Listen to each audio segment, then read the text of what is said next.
Diogo de Coto foi um cronista português, nascido em Lisboa em 1542, que ocupou o cargo de guarda-mor do Arquivo Nacional Português, a Torre do Tombo, em Goa, capital do Império Português na Índia.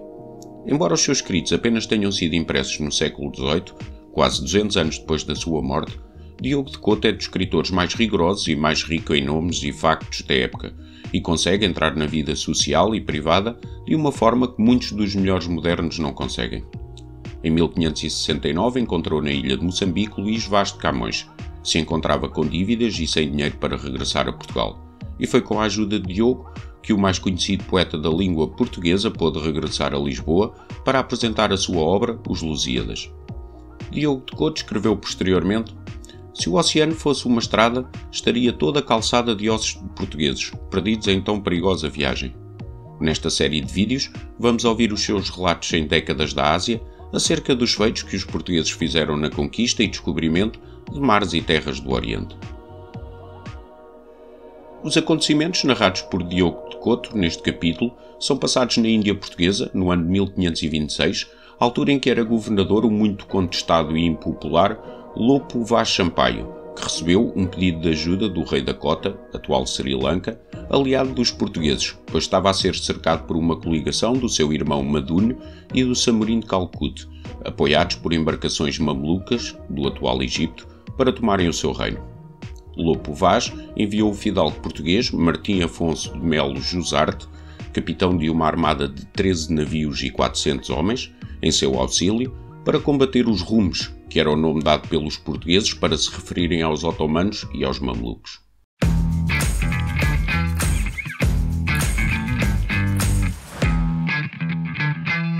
Capítulo 10. Do que aconteceu na jornada a Martim Afonso de Melo Jusarte e de como se perdeu na costa de Bengala, e dos grandes trabalhos que passou até ser cativo.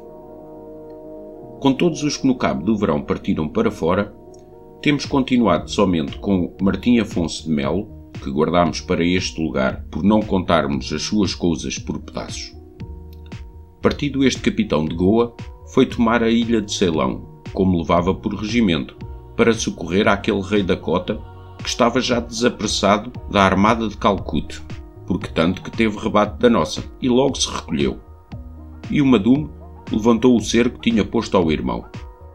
Estimou aquele rei da Cota este socorro muito, e ficou, mais obrigado, ao serviço del rei de Portugal, cujo vassalo era. Martim Afonso, não tendo ali mais que fazer, deu à vela e passou os baixos à outra banda, e foi envernar a Paliacate, onde mandou desarmar os navios e consertá-los, a limpá-los muito bem, para na entrada de agosto seguir a sua jornada para Malaca. O segredo dela não pôde estar tão coberto que se não viesse a romper pelos soldados, de que ficaram tão enfadados, cuidando que iam às pressas, se amotinaram e alteraram, chegando a causar tanto, que trataram de queimar a armada pelo aborrecimento que tinham todos à jornada da Sunda. E assim lhe puseram fogo, a que Martim Afonso acudiu e quis Deus que o apagassem, sem nunca saber de onde lhe veio. Vindo agosto, embarcando-se Martim Afonso, deixaram-se ficar na terra muita parte dos seus soldados, e ele foi seguindo a sua jornada. E por ter novas, que na costa do Pegu andavam algumas fustas de rumos, a foi demandar. Surgiu na ponta de Nagramal, onde se deixou estar, para ver se vinham as fustas dos rumos dar com ele. Aqui se deu tamanho temporal, que não podendo sofrer a amarra, levantaram-se e foram correndo com os traquetes por onde cada um pôde. Ao outro dia, achou-se Martim Afonso sem os navios, e como a tormenta cessou, tornou a voltar para Negramal. Navegando por entre umas ilhas, deu a galeia em um baixo, onde logo adornou. Castanheda diz que era caravela, mas nos livros dos provimentos das armadas deste tempo, achamos nomeada galé, que naquele tempo eram carracas na grandeza e no peso, e não se remavam mais para se rebocarem. Martim Afonso teve tal tento, por sentir rebuliço na gente, pôs cobre na bateira e mandou meter nela André de Sousa, mandando-lhe que se afastasse e não deixasse meter pessoa alguma dentro, porque tratou de ver se os podia salvar em jangadas, que logo mandou ordenar de paus, tábuas e remos. E por ser de noite escura e medonha, com as pancadas acabou a galé de se abrir, ficando alguns pedaços grandes no seco, em que os portugueses se deixaram estar. fazendo-se prestes alguns para se lançarem ao mar, ao que lhes foi à mão Martim Afonso, esforçando-os e animando-os, afirmando-lhes que com o favor divino ele trabalharia por salvar todos. E, chamando a bateira, meteu-se nela e recolheu um e um os que ele chamou, e depois de se encher, ficando só 6 portugueses e os escravos todos, se afastou por recear que se os tomava se perdessem, ficando os da galé pedindo misericórdia, com palavras piedosíssimas, que cortaram bem a Martim Afonso, mas não pôde fazer outra coisa, prometendo-lhes que tanto que lançasse aquela gente numa terra que aparecia, tornaria a voltar por eles. E foram remando com muito trabalho até chegarem a uma ilha, distância de 1 légua de caminho. E por ser de noite e o mar fazer grandes carcéus, temeu chegar-se à terra, e lançou 2 marinheiros a nado para ver se havia ali praia, ou penédia, que não tornaram mais, nem se soube o que foi deles, pelo que se tornou Martim Afonso a voltar para a galé e tomou os portugueses que nela ficaram. Tornou-se para a terra, onde tomou conselho sobre o que faria, e assentou de se ir ao longo dela, até a Racão, persuadindo e esforçando a todos a sofrer os trabalhos da fome e da sede, porque não levavam mais que um pouco de biscoito que puderam salvar, sem água alguma, e todo aquele dia, por causa da sede, não quiseram comer. E indo seu caminho, houveram vista de uma aldeia afastada da praia. Martim Afonso mandou à terra um fidalgo chamado Francisco da Cunha e com ele um João Fialho, para irem à aldeia ver se lhe queriam dar água. E chegados à terra, foram cativos dos naturais, que à vista dos nossos os levaram amarrados. E porque o vento e o mar crescia, eles estavam sem água e havia 2 dias que não beberam, requereram todos a Martim Afonso que os lançasse em terra, porque antes queriam ser cativos que morrerem à sede. Martim Afonso trabalhou de os tirar desse propósito, com os persuadir a sofrerem mais um dia de trabalho até chegarem a Arracão, que era a terra onde os portugueses iam todos os anos comutar e vender. Mas eles, sem ter respeito a cousa alguma, se puseram em desembarcar, o que Martim Afonso sentiu muito, e fez grandes extremos. Visto este caso por alguns fidalgos cavaleiros, como Simão Ferreira, André de Sousa, Gonçalo de Melo, Nuno Freire e outros 2 cavaleiros, lançaram-se da parte de Martim Afonso, e fizeram, com os mais, que desistissem de seu propósito e que se fossem até Arracão, e que permitiria Deus que achassem alguns navios de sua companhia, e assim foram correndo a costa. Os 2 que ali ficaram foram depois resgatados por Francisco da Cunha, que viveu muitos anos no Algarve casado. O batel foi de longo da terra até darem em um ribeiro que saía ao mar de água doce, de que mandou Martim Afonso encher uma jarra,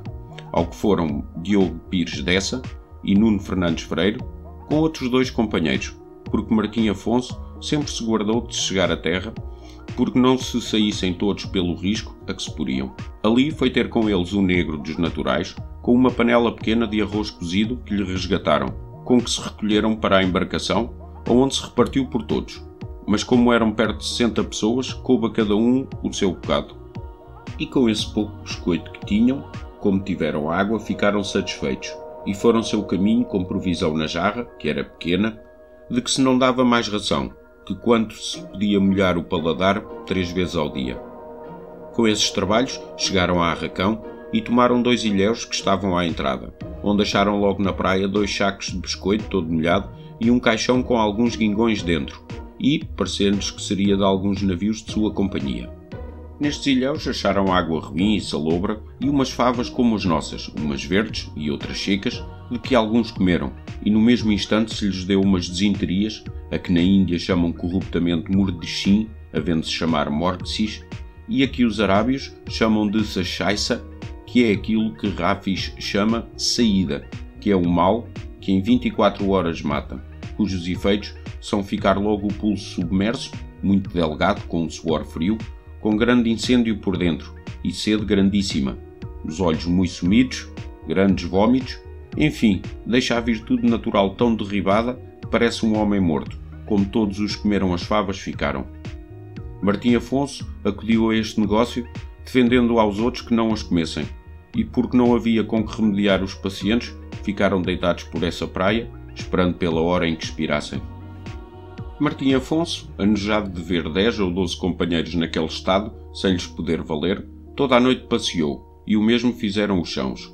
E andando Nuno Fernandes Freire e Francisco Mendes de longo da praia, porque fazia luar, vigiando se viam alguma embarcação, viram sair da água uma grande tartaruga, e baqueando-se, foram muito escondidamente após ela, até a verem recolherem uma parte onde tinha os ovos, e chegando a ela, a tomaram com trabalho, e acharam 200 ovos, que com muito alvoroço levaram a Martim Afonso, que os estimou muito, e logo mandou escalfar as gemas em uma bacineta de latão, que por certo ia no batel, e ele, com a sua mão, os foi dar aos doentes, que estavam tais que não sentiam coisa alguma, e a tartaruga, fazendo-a em pedaços, a mandou cozer em um capacete, de que todos comeram, com ele um pouco de biscoito que tinham. Com isto, cobraram os doentes algum alento. Ao outro dia, tomaram outra tartaruga, com outra soma de ovos, que se deram aos doentes, e com isto sararam sem perigar algum. No que se cumpriu bem aquele nosso adágio antigo, que a quem Deus quer dar a vida, a água da fonte lhe é mezinha.